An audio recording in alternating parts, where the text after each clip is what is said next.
Nah, it'll be fine. Be like, there's some crazy stuff happening outside my window. Yeah. Hello everyone, welcome another episode BCS Sports Show. This is I have this as number 44. Pretty cool. Which is really like 80 because we do those half episodes for the longest time. That's true. But hey, what's up? We're back. We got MLB playoffs, NFL Week 5, NBA training camp starting this week as well. That's like October is the best month. Can I share something? Yes. Real quick, because I thought this was stupid. I think it's stupid, but I find a lot of this stuff stupid. Right. So LeBron James didn't report to camp yesterday or the day before because his ass was sore. Oh, yeah, that. Yeah. He went to Kai Stenet's stream. And I was like, this is why I've just given up on life in general. I don't know. I'm becoming the thing I've despised. I'm becoming the boomer who's just like, why? Yeah, like, it's why? What part of you said, this is a good decision? I'm gonna say my ass is sore and then give a random streamer a $2,600 watch and cut his hair. I think it's funny that was what he used. My ass is sore. Like, yeah, he said he had a sore ass. The jokes write themselves. Really? You could say ankle. Yeah. You could say ankle. Like could have said, "Hey man, I woke up, my back's a little sore. I'm not gonna be working. Right. I'm not gonna go in today." Exactly. You picked ass. He picked the most suggestive of things to be sore, which is hilarious. Said his feet hurt. Yeah, I mean, have you seen his feet? They probably hurt all the time. Like, bro, he's old. He could just say he just rolled out of bed wrong. Like right. I've done that. Your back, you roll over wrong. Your back throws out. I mean, 100%. Like he just needs to say DNP old, like the Spurs used to do on their injury reports. Yeah, like easy. Say you ate something that didn't agree with you. That's how we used to do things back in the day. When you have an interview, you call your boss, say, "Hey man, I got the shits. I can't do this today." And they don't question you on that one if you say you got the shits. To be fair, like if LeBron James decided, you know what, I don't feel like practicing or doing training camp, I'll see you on October 24th. Do you think anyone would do anything about it? He's LeBron fucking James. Like he's the second best player ever. So that should I digress. You said third. You can't put Kobe in front of LeBron. That's crazy. You're a psycho. No. You know why? Kobe is like seventh. Okay, let's be real. You want to know the stat? You want to know the stat that Kobe has more? Stat? Kobe never always played for the Lakers. No. It's a very important stat. It's probably the most important stat. You know what that stat is, CJ? Let me educate you. Okay. On this I think I know what you might say. What am I gonna say? Clutch. Wrong. It's rings plus minus. Rings plus. Okay, I see what you're saying. And guess who has more in the rings plus minus category? That's true. LeBron is what? Just is he +3? Is that right? And +2? He's +2. He's and Kobe's +5. Kobe's +5 because he never lost in the finals. -1 against the GOAT. Yep. Yeah. So, just throwing that out there in the most important category. I mean, do we want to bring up Bill Russell while we're here? +10 if that's what we're using. Oh, okay. We don't count the days when when he was the one black guy in the So do then those Lakers titles count from back then though? Are we making the same thing? The Minneapolis Lakers, those ones count. Just Boston fans and Celtics fans. I have handshake agreements that I will not count the rings in Minneapolis if you don't count your bullshit from the 60s with all white people. We have agreed that, you know what? Valid. There was like one non-white person in the league, you know. Yeah, it was Bill Russell. I know it's Bill Russell, yeah. Man, what shitty times from back then. Ooh, I might be winning some money tonight. Let's go. Strikeouts from Yamamoto. All my bonus money's right now. So your boy had to throw bets together at the 11th hour. Hell yeah, dude! Those always end up being the best parlays, you know. So luckily I can make a couple for tomorrow. I don't like anything for tomorrow. I haven't seen a whole lot because the Niners are out. The Niners have Purdy out, and their top 3 wide receivers are out tomorrow. Oh, so they're gonna get killed. Yeah, I think they just kind of phoned it in. Kittle's hurt. Yeah, so like they're starting like McCorkelson, and Christian McCaffrey. So it's gonna be the Christian McCaffrey game. So if you got McCaffrey on your fantasy team, Probably Yeah, a good day for you. that's tough. Their receiving core right now is Kendrick Bourne, Demarcus Robinson, Sky Moore, and Marquez Valdez-Scantling. That's their 4 receivers not injured. Yo. That's all the Patrick Mahomes refuge right there. The refuse, the trash that he got rid of. Demarcus Robinson, Sky Moore, You know what? Marcus I'm MVS. gonna say this: if Shanahan can win that game tomorrow, give him the coach of the year. Honestly, yeah, they're 3-1 considering all this crap. You got to give them some credit, 100%. But yeah, we were talking before we started about the predictability of titles. Yeah, so this comes back to, I don't know if you saw it. There's a guy. I did not. He's a better partner, and he used stats from 2000 to pick the World Series winner. He says it's going to be the Cubs based on those stats. I don't think so. I think it's the Dodgers to lose. I know that might be a lame pick, but I think hilariously, they're, in terms of what counts, which is starting pitching, they have the best. And all they really need bullpen wise is for it to a couple guys to be okay for a month. Right. Which should probably happen, and their offense is going to carry him. Right. Yeah. I don't think the Cubs have any of that. The Cubs didn't score a damn run today. Against the Padres, yeah. Against the Padres. They did not score a goddamn run. That is interesting that he whatever his model is would have the Cubs over a team like the Phillies, the Blue Jays, the Yankees, teams that ended with better records than the Cubs.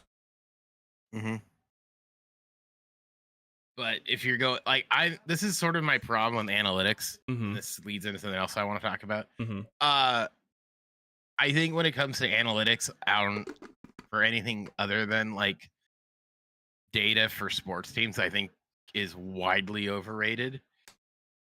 Because the whole thing is like, if you do it for scouting versus you do it for like money purposes, if you're doing it for just data analysis to think like, I mean, I look at stats and analytics and stuff, but I use it just to like get a bigger picture of like, oh, hey, what's the trend right now? And is that trend repeatable? And is that trend going to continue? Right. I don't look at it as concrete information to say, oh, this checks the boxes as you go down. Because we both know if you do stats for any amount of time, you learn very quickly causation doesn't necessarily equal correlation.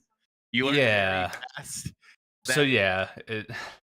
The blips are going to happen, and as much as I think we want to believe that, oh, the numbers are true, I think the only time numbers are true is probably more so in basketball, because it's going to get going because in like, it's one of those dumb things where it's like shooters shoot. Yeah. Like, let's say SGA, for instance, has a bad game 1. He's probably going to be killer game 2. Yeah. More than likely. Like, we sort of know, like, the regression's going to come back to the mean. Right. 100%. Yes. Not so much. Yeah. So those instances don't repeat because it's essentially you facing one guy. Right. The problem comes down to, so I studied math for many years. I'm literally a math major in college, and I work with data every day. The Rockies in their analytics department. I know, 100%. They need one. The issue is there just isn't big enough sample size to be able to tell anything. Now, I mean, can you tell? And if I out like a 162 game sample, like if a pitcher throws 100, I don't know what the innings leader is. I know I think it's under 200. Let's say 190 innings. Right. Is that enough data for you to say, to sort of get an opinion on it? You can get an opinion on it. I think the issue is a lot of people don't understand what math actually is. They think that, oh, he had a 3 ERA, we can expect that in the playoffs. Well, no one understands that you're more looking at the probability of something happening versus it actually happening. So when that thing doesn't happen, they're like, hey, math is stupid, it doesn't work. It's like, no, we told you there's out of those 9 innings he pitched, it's the likelihood is he's gonna have like 7 good innings out of that, right? He's gonna give up 3 runs in his 9 innings of innings work, right? But then there's gonna be times where he gives up 12 runs in those 9 innings. And then other times where he's going to give up 0 runs in those 9 innings because it's all probability based on his prior performances throughout the season. And even too, when it comes to smaller sample sizes like relievers, if a reliever gives up 4 innings and he's only throwing 60 innings a year, that probability is going to shoot up through the roof, and the guy could give up 1 run the rest of the guy, give up 1 or 2 runs the rest of the way. Yeah. So yeah, I think that's the problem with a lot of the analytics done in sports, especially when it comes to like sports betting and trying to figure out what's going to happen in a particular game. Is you're taking all of this data, which in a lot of cases, especially the NFL, the sample size just straight up isn't big enough to deal with, and then trying to make a prediction off that, and then when the prediction is wrong, everyone's like, analytics is stupid, it doesn't work. It's like, well, you just don't understand what the analytics are trying to say. It's giving you a range of possibilities rather than, hey, this is going to happen. Yeah, it's the whole thing of causation doesn't equal correlation. Right. And there's so many things, even like within the season, that can happen that would impact performance that, doesn't happen in the playoffs. Especially, basketball, a certain bench player was hurt that a guy usually plays 12 minutes with. And maybe that 12 minutes is vital to, his performance during the season. That bench player who we don't really look at, right? He's not going to play in the playoffs. Well, that mattered for the other guy because of how they play together. Like there's these things that math doesn't really capture. I would agree. So I think analytics is much better served, like you mentioned, more when it comes to scouting and recruiting. Because you're looking at an individual player, and instead of looking at one individual instance of a thing happening, like a game in the playoffs, you're more looking at long-term, like where does he project out based on all of this data we have in high school and college or whatever it is. So to me, analytics is more useful there versus trying to predict the outcome of a game. But even then, there's stuff that happens, injuries and stuff like that, that can totally skew the actual projections of a certain player. But right. So this kind of leads into something we don't plan this stuff. No, we just go off the cuff. Yeah. This was happening earlier. I don't know if you're not on Twitter, so I don't know if it trickles down anywhere. But apparently the Angels' choice, and by choice I mean our owner's choice, is they want Albert Pujols to be the manager, which I'd say is a very dumb idea. Gotcha. Okay. I compared it to the White Sox signing Tony La Russa. It would just be that equivalent. It would mean nothing.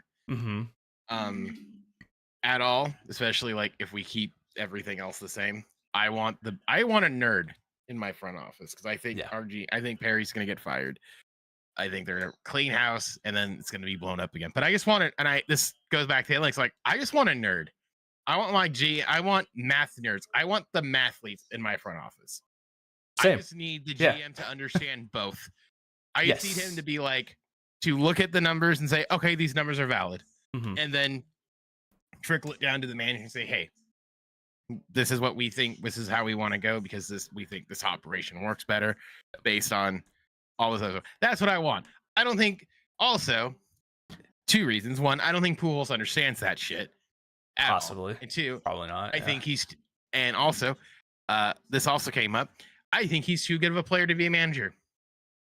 I think he is. That's true. Usually it's kind of more bench guys, maybe fringe starter type guys that end up being managers. And this led to a conversation because like we have more instances of this in basketball, more so than any sport, where it's like Hall of Famers try to coach. Yeah. And they all suck at it. Like basically for the most part, yeah. We have some minor things where it was like Barry Bonds, the hitting coach, really wasn't that great. Right. Yeah.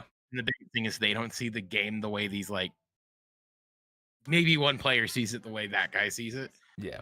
That's why Jokic would be a terrible coach.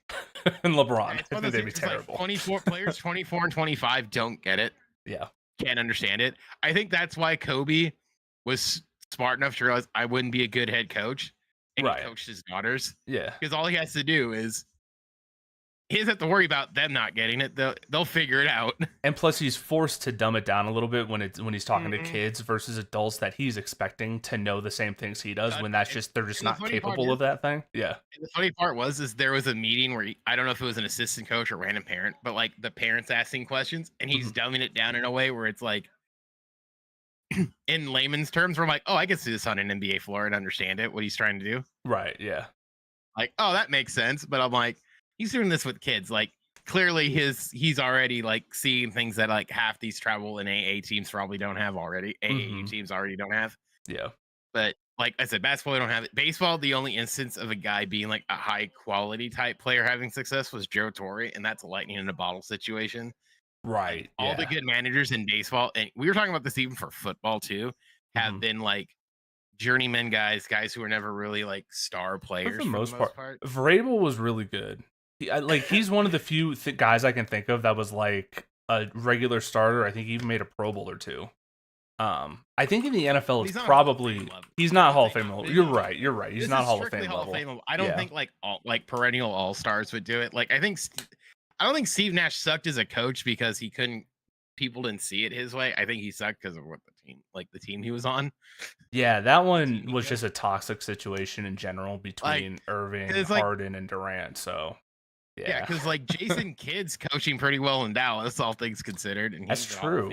Yeah, he's probably one of the few. I know Larry Bird wasn't bad either, but that was just a different situation. He decided to step down.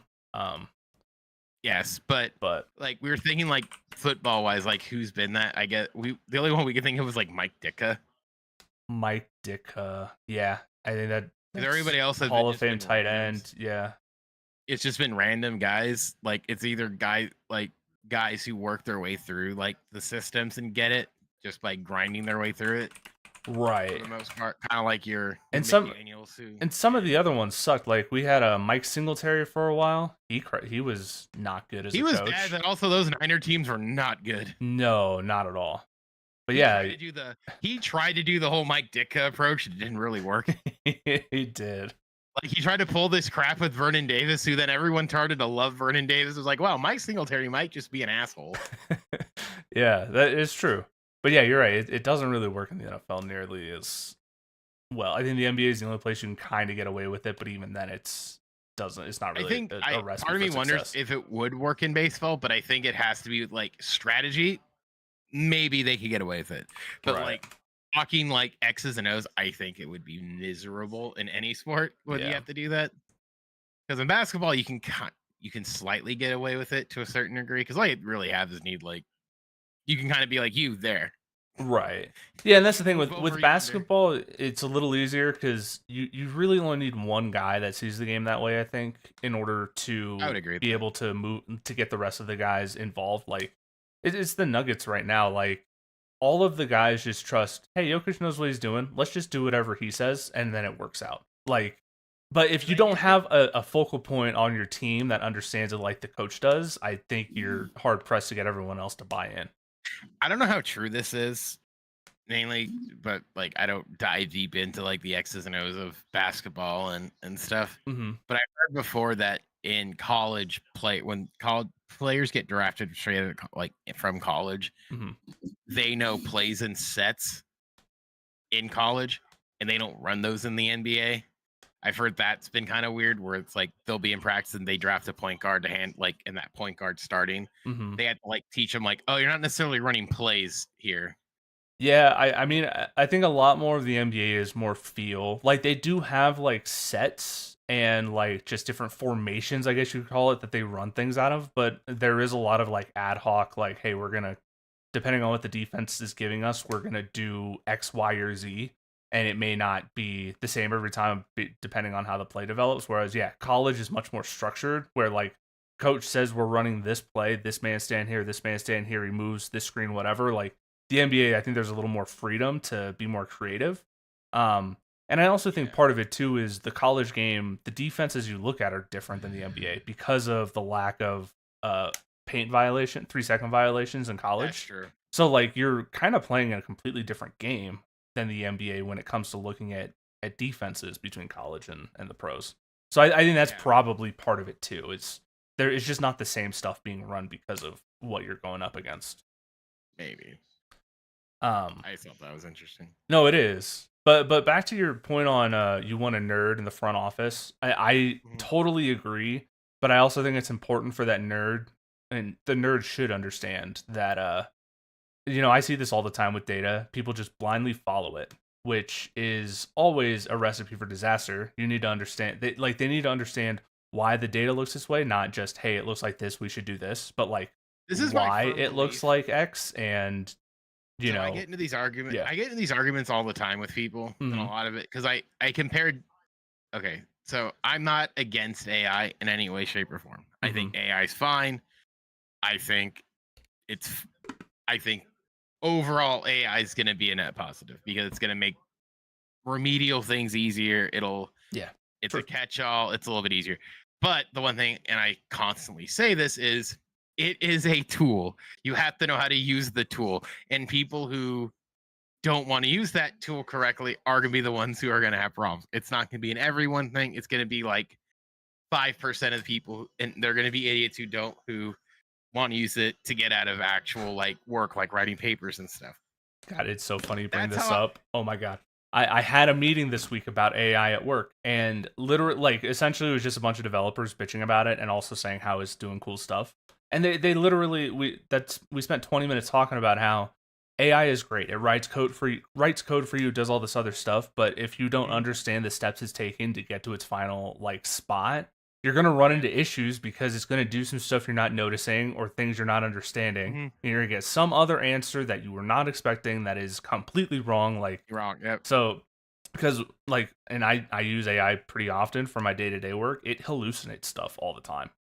Oh Like, yeah. it just makes Yeah. things up out of thin air, and you're like, I didn't Yeah, say it just that. adds Like, that. Here's like, I didn't put that in, or it asks you right? really dumb, or it'll ask really dumb because like, so I'm running a game for my roommate, and Hmm. I had to convert something from a game into basically D&D monsters, and I'm like, Okay. I'm not fucking doing this. So I Right. Yeah. put into Chat GPT, and I'm like, hey, it made a table, and I said, hey, can you convert this table? Just make it a PDF, so then it's easier for me to scroll through. And it's Right. asking Yeah. me like 60,000 goddamn questions, and I'm like, I just want the fucking table, stupid whore. Yeah, it makes some assumptions on what you want, which can be tough. It also is at least when you're trying to solve a problem, it is overly optimistic on what it's using. Like, there's so many times where I'm like, "Hey, do this thing," and it's like, "Oh yeah, this is easy. You do this," and then I point out a problem. It's like, "Oh yeah, you're right. I need to do this," and then it's still wrong, and you like go back and forth like Yeah, 7 or 8 times. but to my so the reason why I'm using this comparison Hmm. is I think data's like that. Is Yeah. I think if you use data like gospel like AI, Yeah. it'll get you some good results, but a lot of times it's not going to give you a full complete picture. And instead of you're saying like, hey, this is what we got, this is what the numbers say, and you give it to whoever's in charge, Hmm. whatever manager, right? And you're just like, hey, that's all you need to do. I don't think you need to have these goddamn giant ass meetings about it. Right. Just be like, hey, here's what the data says. Yeah. Weigh it Do against with your it. personal experience. Do Understand, like, because yeah. I think the biggest thing that sports need to do is essentially have like the eye test versus the number test. Hmm. Because most of the time, like I think the eye test is a little bit better in live action versus what the numbers say a lot of times. Yeah. And I'm not saying like that's a bad thing Hmm. to have the numbers, but I don't think you can rely fully on the numbers versus the eye because numbers can lie. Oh yeah. Oh yeah, That's the they whole can lie. thing. And it's very easy to get them to lie. It's so easy to get them to lie. So it's like you're better off. Like I think the better teams that do it, I think, are the teams that might sort of know an outcome, Hmm. but rely on like your what works, what the numbers that work well in your favor. I think Right. are the best way to Yeah. go, especially in like sports where it's like football and baseball where there's more variables. Hmm. Where it's like, hey, if you know your quarterback has a percentage clip at medium length of 80% completion, you're gonna throw probably a lot more medium slot sets than going deep. Right. Yep. 100%. No, it should data itself should help guide the decision, but it shouldn't be the end all be all, and it needs to be weighed against like personal experiences of players slash coaches slash GMs to essentially have them ask themselves, is this truly what's happening, or is there something in this data that's lying to me? Because Right. No, it's just like any other business. Like, people ask for data, there's a huge spike in a month, they're like, oh, that's weird, and then they don't ask why, and they just accept it. And it's like, I well, it's always because this thing I happened in ask this month, why. and that's why. Yeah. So Oh, I always ask why. yeah. Um, that's the analytics conversation. Hooray, data. It pays for my house. There you go. Let's go. All right. Do you have? All right. We're gonna talk baseball. I haven't been watching any games, and I do have an annoyance of this MLB playoffs. What's the annoyance? Why in the fuck are games starting at noon on a weekday? Because they have to get 4 games in. Yeah, you can have them on at the same time at night in the evening. And people can choose. Who's watching the whatever the Dodgers or the Lions or I'm sorry, the Tigers Guardians game at noon? Like, not a lot of people. No, I would agree.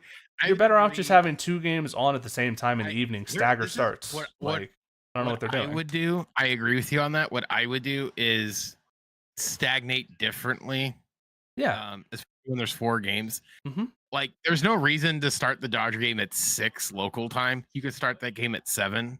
Yeah. Just have it be a normal start time for them. Have it start at 7. I wouldn't start the first game because they're both in the CS Central Time Zone.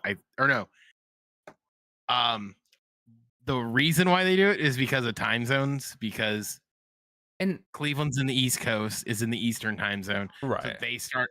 So the East Coast wise, if they start it, I think the game start at 3 Eastern. Mm-hmm. The Central Standard Time game starts an hour later at 4. Yes. And then Boston, so New York was like the prime time game at 5. Mm-hmm. You can leave that at 5 and then have the late game be at like 6:30.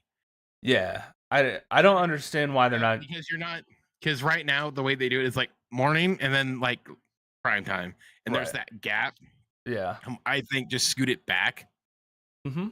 Scoot it back to 3, start the middle one at 4, and then just go back and forth, because it's not like they're on the same channel or anything. I know, right? It's like having a little bit of overlap's not a bad thing. No, like I don't understand why they're not having a game starting at, like, let's just go Eastern time, 5, 6, or I'm sorry, 6, 7, 8, 9 Eastern. Just start the games. Yeah, exactly. What I was saying. Yeah, like just start an hour apart from each other, stagger them. The NBA does this. The NHL does this during the playoffs. Like, they stagger the times when it's the first round. Like, I know too. Part of it too is they try, like, for tomorrow, because right now they're in the perfect spot where it's like if they don't want games running at Thursday Night Football, and they're gonna have that problem. Right. Ready. But I mean, that's part of that's just an issue with having your season go into October. Like, if you don't want that issue, so like tomorrow, end in August. So realistically, tomorrow they should end in August. Yeah, should end. Right. Granted, like if they were to like space it out, like I said, they start at 3 Eastern and kind of the last game's at 6 Eastern, mm-hmm. or 6 or whatever. Like, so they can, or 6 Eastern, which is fine. Right, yeah. But on top of it, it's just it's weird because they already showed the schedule for the next one, and it kind of looks messed up. Because like one of them, I'm like, oh, it's perfect. But there's one where it's like they put the Mariners at 1:00, and I'm like, why are you putting a West Coast team on at 1? That's so dumb. Like on a Saturday. So the weekends, I get it. I'm fine with early weekends, and if they want to schedule it all day baseball, fantastic, great way to do it. I'm in. It's the weekdays when it's the issue. When, like, no, I'm with you. 75% of the population's at work. Yeah, it's one of those things where I'm just like, I don't know why you don't do like kind of like, if you have to do a day game, start at 3 Eastern. Yeah, because it is time zones. So it's like, okay. No one cares about the Guardians Tigers. Start that game at 3. Yeah, then at least people can catch the tail end. Cubs Padres. If that starts at 1 out on the West Coast, perfectly fine. It's the back half of the day. People aren't going to care if that's on. If you have that on at your desk, it's the back half of the day. Most of your bullshit's going to be done anyway. True. Fine. Yeah. Yankees Red Sox could start at 5 Eastern, which is prime time there. So let's start that, or 7 Eastern, which is 4. And then Dodgers could start at 5 if you really wanted to, and have it be done by 8. But yeah, it was just no problem. So dumb. Because I was looking at my app at 11, and I'm like, wait, the Dodgers and Guardians were already in like the 3rd inning, and it wasn't even lunchtime. I'm like, what is happening here? No wonder baseball viewership is down. It's like, even worse is when the Rays were in it, they played like they were like the first game leading off, and it was like 12:30. It was fucking ridiculous. That's silly. I don't.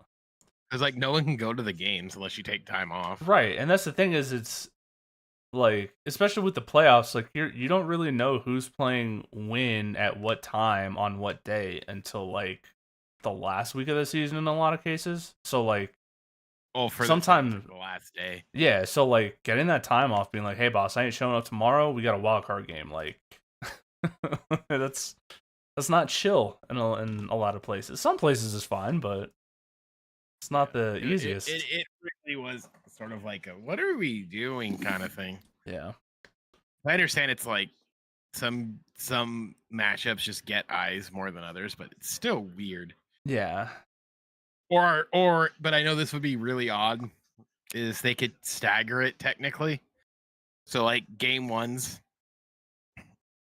So each one play. You have to start on Monday for this. If you'd have game one for NL one day, game two, game one. Oh, so alternate days. Day. Yeah. Alternate the days so that it's, and then if they have to play 3, you only have to deal with the bullshit on one day. So have game 1 for one be Monday, game 2 for the other league be Tuesday, or 2 games. So game 1, game 2, game 2.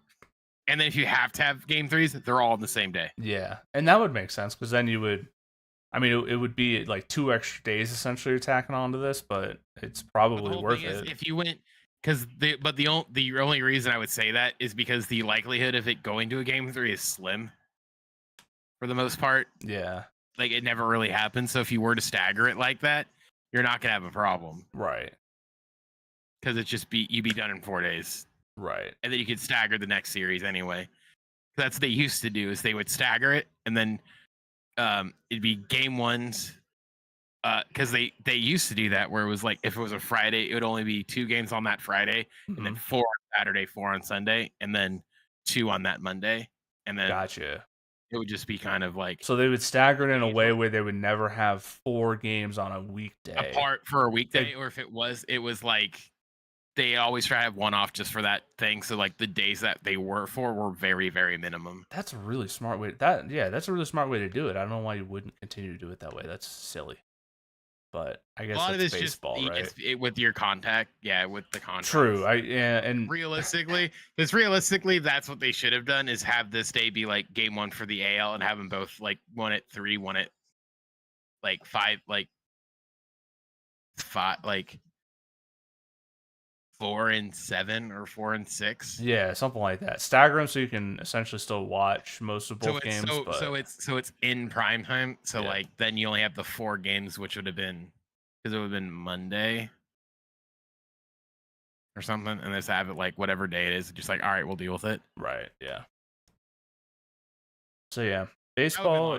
That would have been. But when is also all these games aren't ESPN, so a lot of it I just feel like it's just ESPN. So. Well, yeah, and that's the thing too. I was going to mention is I haven't watched any baseball, but I have heard that the ESPN broadcast is less than excited about playoff baseball. Which, from what I understand, ESPN's losing baseball after this playoffs, like straight up. Yeah. I've hated ESPN's A Team for years. I hate it. Well, and Warner Perez is a piece of shit human being. David Cohn's a Yankee homer, and Carl Ravitch couldn't give 2 shits about anything. My favorite call team is the one calling the Dodgers Red Series of Boog Sciambi and Chris Singleton, because I love Boog Sciambi. Gotcha. They're my favorite. Yeah. Like, I hate their A Team with a fiery passion. They are just... Well, I mean, it's classic baseball or classic ESPN stuff. Like, we hate their NBA guys too. Like, they're bad. It's the whole thing. It's like, what that's what I laugh. Except for Mike Breen. Like, Mike Breen's the GOAT. It's like, how do you not get guys that just don't sound like just jackasses? Like, the best one they had was when they had Matty V. A-Rod could fucking, like, the other 2 sucked, but Matty V was good. It's like, how do you not get guys that won't just make you want to stab yourself with an ice pick? Right. Yeah.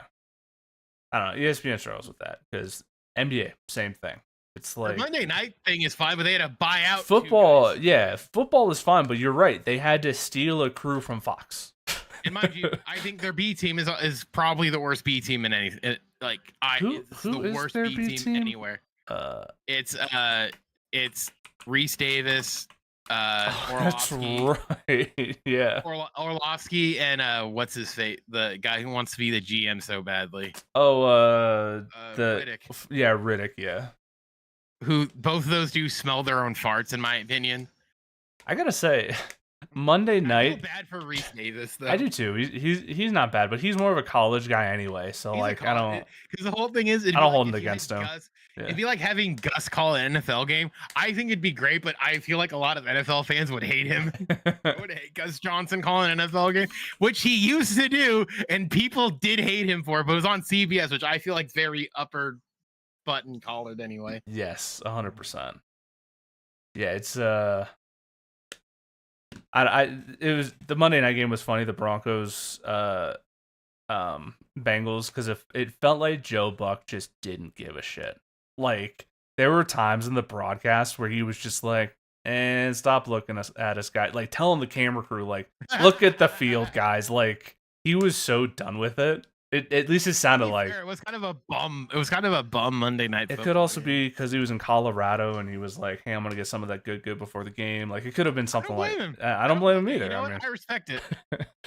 but like, you want to? Okay, so I had this weird conversation, and I want to see how you agree with this. So I have another friend who's a Broncos fan. Yeah, and he loves poking me with the stick over Peyton Manning. Okay. Like his favorite thing is to be like, Peyton never says my Colts. He always says my Broncos. And I'm like, motherfucker, he's said on the Manning cast. He only does it because the ESPN doesn't give him Colts games to call. And he played. He's like, I play for the Broncos. Like, I'm going to refer to it because I played for him. He's even said, like, it's not that I like them more than the other. I don't get to call Colts games. I would be saying my Colts if I called Colts games. Yes, I think it is a lot to do with that. I think it also is a lot to do that he's lived in Denver since he retired. He's at Nuggets games all the time. So I think he's here. Yeah, I think it seems like more of this is his local team. Whereas if he lived in Indianapolis, I feel like it would probably be more my Colts. So it probably is more of a project where he's living after retirement. I actually think I might be wrong, but from what I've seen, he's more involved with the Colts in the football side of things. Could be, yeah. He's not really involved with the Broncos much at all. Yeah. But part of that too is I don't think he knows this ownership group when they got sold. Because it's talking to Broncos ownership. Because Indy is still owned by the Irsay family. It is still the Irsay family who this man has known for 30 years at this point. There are probably still people there that were there when he played. Right. That relationship is very much different than it probably is in Denver. And I'm not trying to make a shot at Denver. That's not a shot. Especially because the Broncos ownership thing has been really fucking weird for the last decade. Like since Peyton Manning came, because it was Bolin since the 80s, and then in like the early 2010s, he was, he had a stroke or some stuff where he couldn't really be around the team. And then he died, and then the team was in limbo for 5 years before they were bought up by the Penner Group. So it's not even like a shot at the Broncos, just the ownership thing has been really weird for like the last 10 years with the Broncos. So, yeah. And like I said, when he's been basically with the same like the Colts for however long. Right, yeah. Although the joke I was going to make was that I do find it funny that it took two former Colts to bring the Denver Broncos to the promised land, but that's neither here nor there. Hey, we'll take it. To be fair, Elway never played for the Colts, so I don't know if he really counts. He was drafted. He was drafted. And he was like, yo, your owner's a scumbag. I'm going to Denver. Just saying. So it took two guys drafted by the Colts. Just saying. I'll take it. Hey, our fault? Is it also our fault that you really didn't get a chance with Andrew Luck to win another ring? Yes, probably. Yes, it is. Yeah. I've accepted this that we fucked over that man killed two teams with one stone on that one. I'm gonna look forward to Daniel Jones here in about 6 years. Okay. I'm convinced. I was watching something. I was watching something on Daniel Jones, and apparently he's like best friends with both Manning brothers. Oh, really? Apparently. Interesting. So. I wonder if Peyton was like, hey, man, he might look like he sucks, but he's got it. Just got to trust me. He's got that thing. The sheriff on this one, because the sheriff never trusted AR. Just telling you. It's true. And you know what? For good reason, honestly.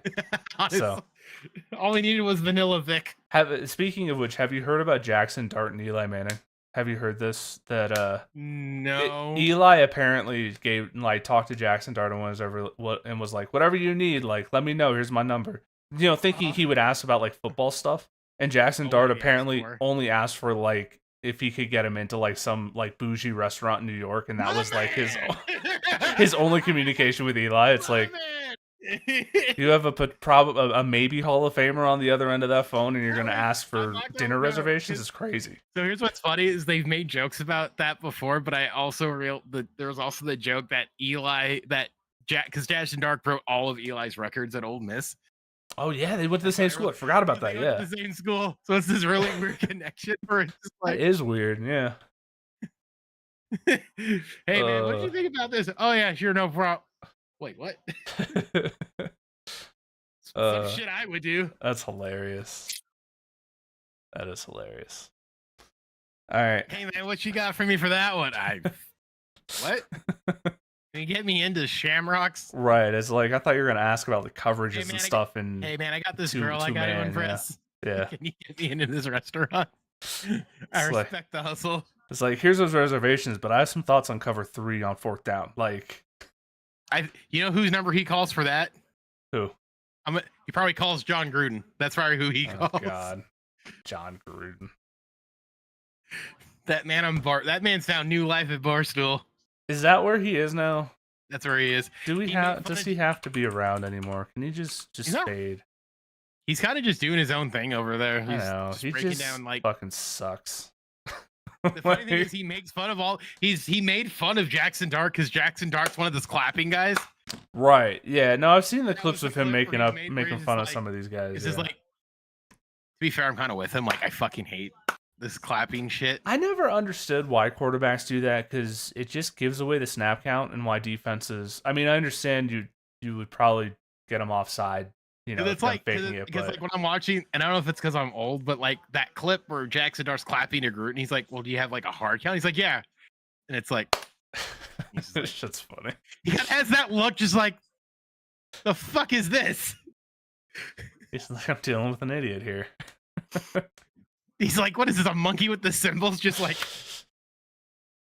yeah, it's I was like, I say when I play quarterback, we never did that. The only thing we would do is like, I would just I was a tick mainly, but I would toss my hand. Do the hand down thing? Yeah. It was just like this. Like, that's all I really did, and that was it. And I just had the hard count. Right. Yeah.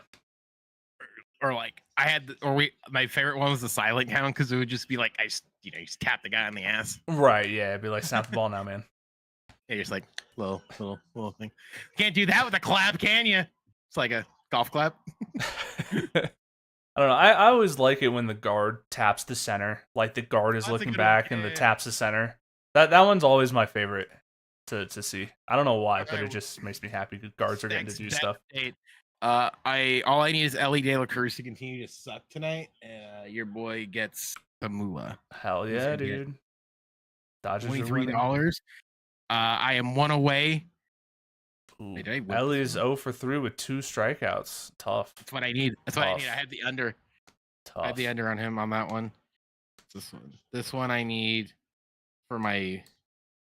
Ooh, if Ellie doesn't, bro. If Ellie continues to suck, your boy's gonna get like $60. Hell yeah, let's go. Because I doubled down on I doubled down on 2 of them and just added Shohei. Oh wait, no, I fucked. Wait,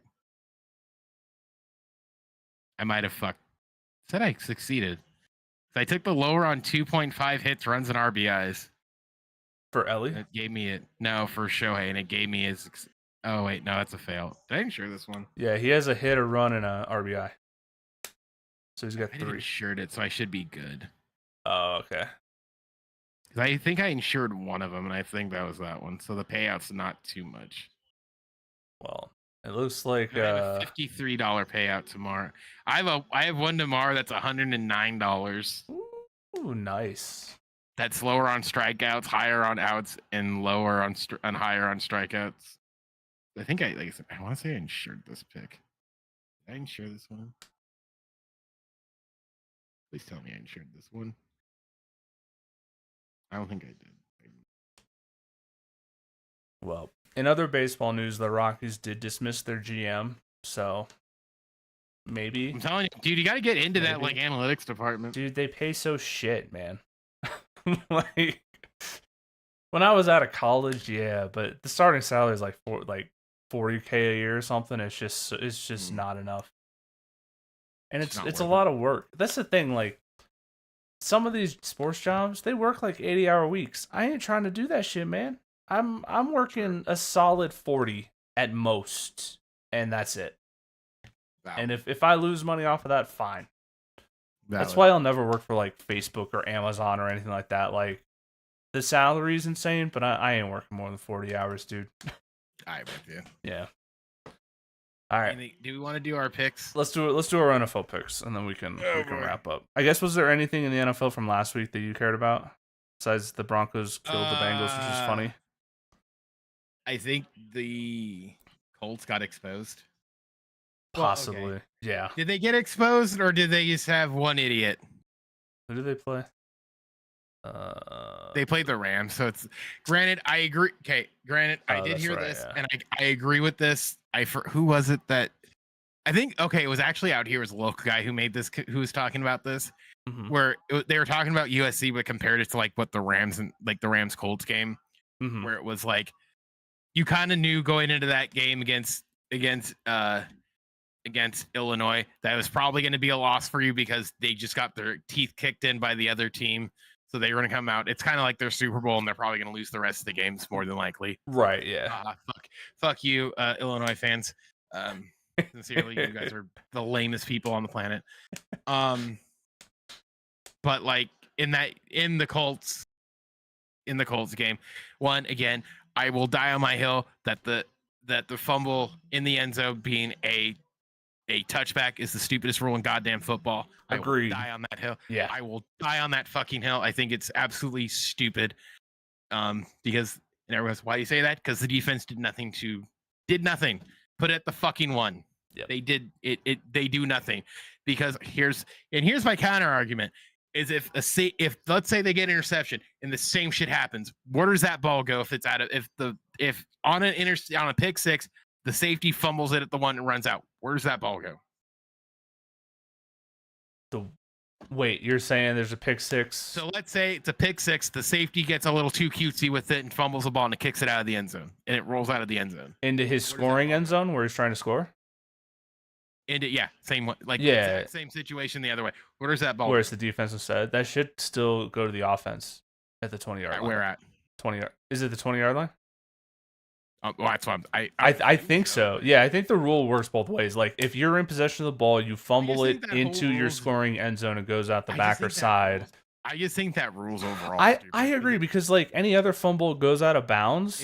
It's where it was fumbled, right? Like you would think it would be the same thing here, where you just like because you're right, the defense a lot of times didn't do anything. Like there are cases like there was the Champ Bailey pick six like 15 years ago. He had a pick six where he got caught by the tight end of the Patriots, and the tight end punched it out of Champ Bailey's hand at the goal line he was about to score, went forward out of the back of the end zone he's trying to score on, and it was Patriots ball on the 20. No, that's the whole thing. It should have been Broncos ball at the 1. It's one of those bits for me where I'm like, it's stupid. It makes no goddamn sense in the slightest. Yeah, it's a dumb rule. I agree. That's one of the because the whole thing is it's like on the play that it happened, like with Adoree Mitchell, is I'm like, and I even said I'm like argumentatively, you could say he fumbled it after he scored. Granted, no referee's gonna call it because God forbid we actually look at it and try to use 2 cents, try to use our fucking brain cells. God forbid any replay official actually do that. Yeah. God fucking forbid.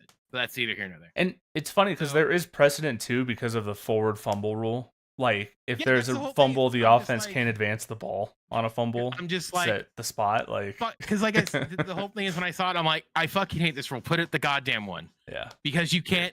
Because it's like in replay, you can't because you can't say like, oh, at that point the ball's free. Yeah. It's the dumbest shit. Agreed. It's a dumb rule. And he did it twice on a phantom holding that had nothing to do with the play. Granted, I knew the Rams were going to win that game anyway because of the bullshit, and it's the bullshit. Granted, also Perna cursed them, but I am a firm believer in when bad bullshit happens to you, it's gonna rubber band the other goddamn direction. Yeah, it's just the nature of football, and you don't want to be the team playing the team that had bullshit happen to them. It's true. It's true. Like the Broncos finally got their bullshit snapped back the other way on Monday night. Yeah, we finally figured out how to play. Courtland Sutton, God, your defense He's amazing. is God. Our defense is I so love good. it. Courtland Sutton, that touchdown catch right before halftime was disgusting. He's so good. Yeah. I love Courtland Sutton. All right, let's get into this. Yeah. So I think tomorrow night. I think we're both taking the Rams because I gotta pull mine up. Sorry. The spread as of now is 6.5. I don't know if it's gonna change, so it might be. So go the other direction. Yeah, I actually went 49ers here. I'm kind of thinking if the spread goes back, especially at 6.5, I'm kind of wondering if I should just take the points. Yeah, my thought is one, for the Thursday night games are stupid. So there's that. Like those games always end up stupid. The 49ers I think are pretty good even without with all their injuries. It's the thing there's like they still have McCaffrey and yeah. It's not like Jones isn't capable anyway. Yeah, he's okay enough as a backup. He kind of does like flash in the pan stuff sometimes. And if worse comes to worse too, they can always put McCaffrey in the slot and then they have true. What's his face? True. His backup. Brian Robinson, right? The Commanders really running back. Yeah, he's a really good backup. Yeah. Yeah. And also it's a division game. That's the other thing. Yeah. Like these division games tend to just be closer than others, unless you're in the AFC South. That's the example. All right. The second international game, Minnesota. Oh, yeah. I love international games. Are great. I don't know. Start for you. 7:30. Yeah. Oh, sorry. 7:30 start. 6:30 for me. Yeah, 6:30 for you. It's crazy that the line is only 3.5. With the Browns starting a new quarterback who's a rookie. That's true. I took the Vikings here.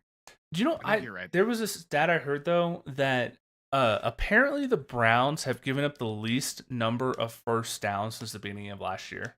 Like their defense is absolutely really disgusting, but their quarterback play is just so bad. Like but yeah, I put Vikings on this one. Colts, Vegas. I'm taking the Colts even though they're -7. Yeah, I put the bullshit's gonna bounce back. Yeah, I took the Raiders because of the 7. Although Genty seems to have figured it out since he's now just back to his Mike Myers stance, which apparently is all he needs. His Mike Myers dance? What is this? Is this a thing he does? Where the way he stands in the backfield, he just sort of stands up taller. Oh, instead of like on his knee, like hands on knees type. Interesting. Mm-hmm. Yeah. I don't know. It's to me it's too early to say if Genty's going to be any good, but I got the Raiders. I personally, but if you're going to answer the spread, I don't kind of blame you. Again, I'll back and see. New Orleans at the Giants. Looks like it's Giants -2 or New Orleans -2. Yeah, that's interesting. Yeah, it's Giants at New Orleans. I think the Giants +2. Yeah, I took the Giants +2 too because Jackson Dart was actually good. Dallas at Jets. Dallas -2.5. Agreed. Dallas. Yeah, agreed. Dallas. Sure. Philly, Denver. It is Philly -3.5. I think I'm gonna take Denver +3.5 here. I think it'll be really close. I'm taking Denver, but I am also biased, so I'm not the person to ask for this one. But I'm gonna say I think their defense has figured it out, and for whatever reason, the passing game's already looked pretty one goddamn dimensional anyway, and I think PS2 is gonna hold down. Yeah, like hold them down. Our defense is incredible. I'm not worried about them. It's been the running game is where I've been worried. But honestly, this last week, who's our running back? J.K. Dobbins has looked amazing. Like, and R.J. Hampton actually got like a decent number of carries this last week. Like, I will say, I think these are probably the 2 best defenses in the league going at it. But Broncos, Eagles, probably. Yeah. I think the corner play of Denver is better because I think Moss and PS2 are pretty damn dominant. PS2 is dominant. I'm not gonna lie, I am souring a bit on Riley Moss. He gives up so many plays. It's crazy. The thing with I love him, Moss, but I think the thing with Riley Moss though is like Philly. He gets picked on, which is like when you're opposite PS2, you're getting a lot of balls thrown your way. Yeah, I think it's sort of, but the whole thing is though is like AJ Brown hasn't done really much of anything, and I don't expect him to really do much of anything. I mean, give him credit; he's been making cryptic Instagram posts about his future with the Eagles. I think he's gonna get traded. Yeah. I think he's going to get traded somewhere. Maybe, probably Buffalo, because that would be a great spot for him. Ooh, him with Josh Allen would be horrifying. Gross, dude. You're gross for that. You're gross for that. That's how he beats Patrick Mahomes. It's like, I'm gonna go to Buffalo. There you go. Miami, Carolina, the shit bowl. Yeah, the Dolphins don't have a fast receiver anymore. That's tough. Waddle's pretty quick. I know, but did you see the Tyreek Hill injury? Yeah, isn't that dude that dude destroyed his knee. It was so bad. I took the Panthers because the Dolphins. Also, Tua. I think he wants to speed run another concussion. By the way he plays, it's crazy. Maybe. It's like, bro, I think Miami should win. So slide, do not take hits, run out of bounds, throw it away. Don't get hit. Your job's easy. All right. Houston, Baltimore. I mean, seriously, you want to know what this spread says? What is the line? What is the line for? That's crazy. I know. Wait, Baltimore. Right? It's because Lamar Jackson isn't playing. Oh, that's right. Is Lamar out? I think so. I thought he had a 2 to 3 week hamstring injury, if I'm not mistaken. I'm still taking Baltimore because I think. Oh, I still would too. Yeah, because of Derrick Henry. But I was like, why is it? Houston still doesn't look good on offense. No, Houston's look bad, even though they killed the Titans. But honestly, the Titans are basically a wet paper bag when it comes to resistance they give up. Speaking of, did you find how long he's out for? It says the Ravens are mum on injury status, so that's not great for them. Speaking of the wet paper bag, Arizona, Tennessee -7.5. Arizona. I got Arizona too. The Titans have been blown out in almost every game, except for the Broncos one where we couldn't figure out what we were doing. But that was also game 1. That was also week 1. You're right. It's different. Seattle, Tampa Bay. Seattle -3.5 at home. I'm a Baker Mayfield believer. I got the Buccaneers on this one. A sad game. Detroit, Cincinnati. 10.5 in favor of Detroit. I think I'm gonna take Cincinnati, and just if I lose with the points. I'm taking the Lions. Cincinnati sucks. They're so bad. Browning is not it. No, I mean, poor him, right? Because he shouldn't even be playing. But Chargers, Commies. This is. I'm surprised Chargers this -3.5. Yeah, I'm surprised this line is as close as it is, given that I don't think Jaden Daniels is playing this week. Doesn't seem like. I think he got cleared. Did he get cleared? Okay. Oh, he plans to play. Okay. I'm still taking the Chargers though. I think. Yeah, I was gonna say. I think with Eckler out, I think that hurts him. And then Buffalo, New England. That's a night game. Oh shit! Buffalo by 1 million. Yeah, Buffalo shows up in these night games. Yeah. Yeah, and then the Monday night game is another Joe Buck shitter. Kansas City, Jacksonville. I'm just taking Kansas City. I am too. Is that really what they chose for Monday night? Like I had it. They could have chosen any other game on a Monday night and probably gotten something better than the. Who wants to see the Jaguars on Monday night? Maybe Jacksonville. There's like 10 people in Jacksonville. Like, come on, man. That's crazy. Score of that game, sir. 27-17 Chiefs. To be fair to Jacksonville, they're 3-1. They've actually been not bad. But let's say 30-20. Okay, that's fair. That's fair. New England, Buffalo. I think this one's gonna be a fucking blowout. I'm gonna say 10-35. Yeah, I have 42-17. Buffalo. Jesus. Team is going to score the most. I think Detroit's going to score the most. I think they're going to beat the shit out of Cincinnati. That's a good choice. I chose Buffalo. Fewest points. I'm going to say. You know what? I'm going to say. Do I say Miami and be really cruel? Wait. Who are they playing? Against the Panthers. Ooh, no. The Panthers suck. The Panthers will give up points on accident. Like, true. Who scores the least? I put Cleveland because rookie quarterback, they are in Ireland or some shit. Yeah, you know what? Sure, yeah, that's fine. All right, I'm locking that. That's a weird game for them. So, Shedeur Sanders being a distraction already, so that's been good. You know what's funny? Hot take. I don't blame Shedeur. I don't either. Honestly, it's just, bruh. You're miming. He was miming his answers to a reporter today. That's crazy. Here's what's funny. And I don't say this as a shock because I understand his logic. Yeah. But if he was in Baltimore, he would have been starting for Baltimore this week. And I know hindsight's 20/20. So funny. I understand, but it's like the whole thing is, and again, I'm not trying when I say this, I think Shedeur is truthfully, I do think Shedeur is a starter. I think he's better than a couple of starting quarterbacks. But I think, and I don't blame Dion. I don't blame anyone for telling him this. I said this with LeVar Ball, and I stand by it. Someone has to be the next great quarterback. Why not your kid? I don't blame him in the slightest. Although I wish Dion would have been like, hey, Baltimore's a great spot for you. Lamar runs a lot. He could blow a tire at any point. Yep.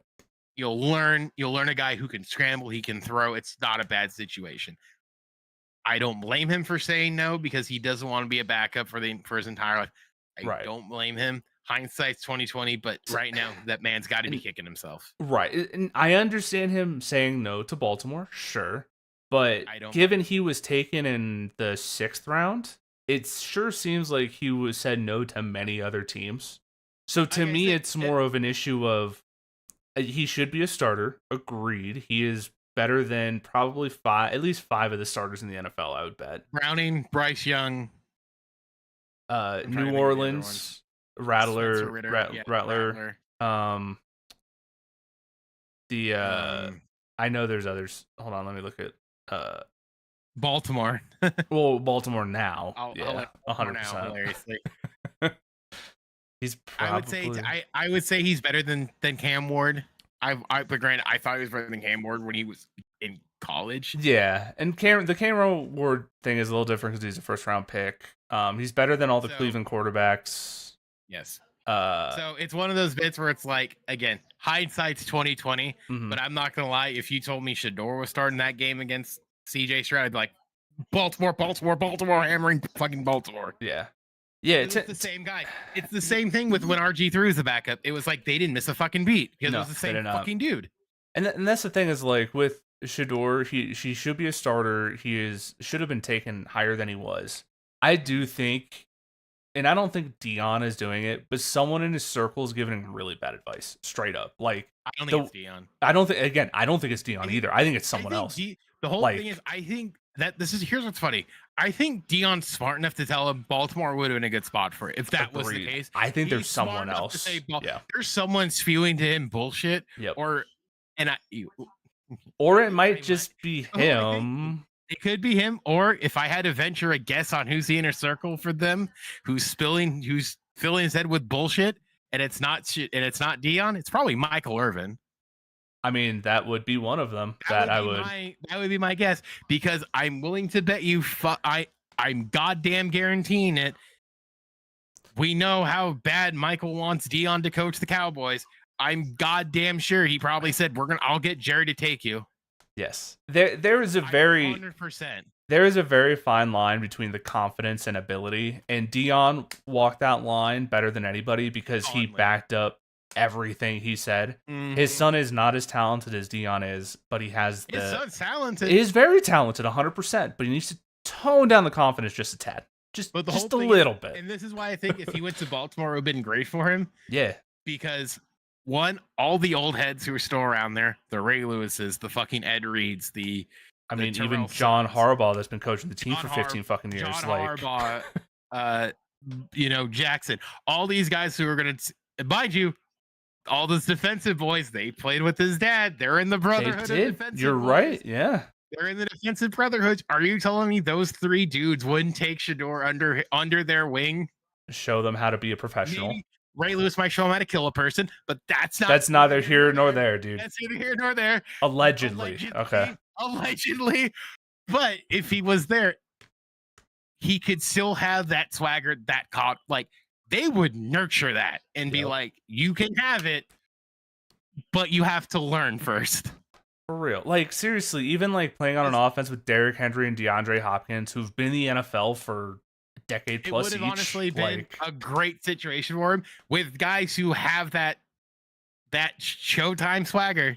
Yeah, that have been all pros and all of this stuff. Yes. He would have learned so much from that organization just by sitting there, and he could stay there because if he was in Baltimore, they probably wouldn't have picked up his 5-year option or whatever. Well, he wouldn't even have one unless he was first rounder, and they wouldn't take him in the first round. So he wouldn't have had one.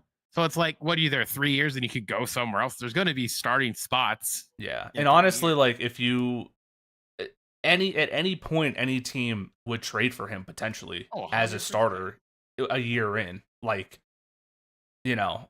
So yeah, and I feel I do feel bad because he got hindsight's 2020, but also he got put in the worst situation. Man, the Browns are never a good situation for a young quarterback. Look at Johnny Manziel, what they did to Baker Mayfield. Like, it's crazy how bad that franchise is. Hilariously, he has to look at Baker Mayfield and think there's still a chance that I can get 100%. Out of this hellhole. Well, yeah, because it's fine. That's the Browns have been doing this for 50 years, just destroying the careers of young quarterbacks because for whatever reason they just aren't able to. I don't even know why. It's crazy that it's been that many years. You would think eventually they don't hire the right coaches, and they have conned themselves into thinking that what's his face out there is a good coach, and he's fucking not a good coach. It's crazy to me that a franchise could be that dysfunctional for that long. Asinine. Yeah, it's insane. It starts at the top. It starts at ownership, but no, I agree. Yeah, 100%. Cleveland, Shador, you should be a starter, but let's tone it down just a tad, man. It's gonna be great when they draft like Kyle Kubiak next year. Please don't ruin it. Hurt you. Don't ruin another son of a Colorado legend. Just don't. I kind of hope. Honestly, I really hope he goes to Denver, but they got Bo. So is this who is this? Who's Cody Kubiak? Who is this? I know his dad is Gary Kubiak, who's a legend, but Kubiak. I didn't realize. I know Gary Kubiak had one son that was a coach. One son's coaching and one son's playing. I didn't realize he had a son that was playing. That's awesome. Yep. No, he doesn't. Clint, Clay, and Klein. Clint is the one I knew of that was a coach. Clay. There's a Kubiak. Yeah, he's not related to. Oh, are they both coaches? Yeah, well, he has 3 sons, 2 of which are coaches, and the other one is a scout. Oh, cool. Yeah. Oh, Clint's the OC for the Seahawks. Is he on Denver? Seahawks. Oh, that's cool. Yeah, Seahawks is Clint's the OC. Clay is the OC for the 49ers. And then the third son, Klein, is a scout for the Cowboys. Interesting. Mm-hmm. All right. Anything else? No, I think I'm good. All righty. All right. Well, I guess we'll be back next week, if not Saturday. Probably not. I don't know if we're doing anything Saturday. We'll see. We may just decide to play Fortnite again. But yeah, thanks for watching, and we'll see you guys whenever we see you. Peace.